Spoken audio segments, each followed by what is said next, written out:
ఏ competitive prepare అయ్యేటువంటి స్టూడెంట్స్‌కైనా సరే ఒక సెల్ఫిష్‌నెస్ అనేది కొంచెం ఉంటుంది.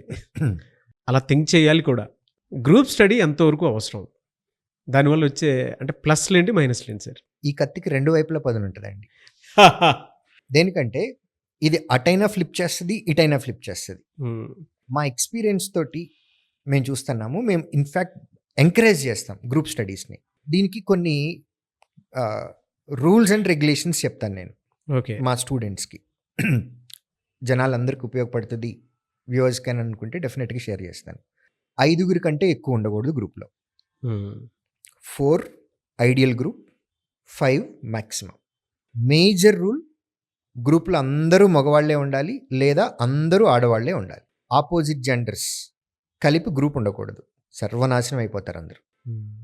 ఓన్లీ మేల్ ఉన్నా లేదా ఓన్లీ ఫీమేల్ ఉన్నా ఎంటైర్ గ్రూప్ ఒకే నోటిఫికేషన్లో ఒకేసారి ఉద్యోగాలు తెచ్చేసుకున్న వెళ్ళిపోయిన ఎగ్జాంపుల్స్ బోలెడన్ ఎగ్జాంపుల్స్ ఉన్నాయి నా దగ్గర. ఒకే నోటిఫికేషన్లో అందరికీ వచ్చేస్తుంది ఉద్యోగం. వీళ్ళు చేసే పని వల్ల వస్తుంది. ఈ 5 లేదా 4 ఉంటే గ్రూప్ మొత్తం కూడా ఫస్ట్ అందరూ లైక్ మైండెడ్ పీపులే ఉండాలి.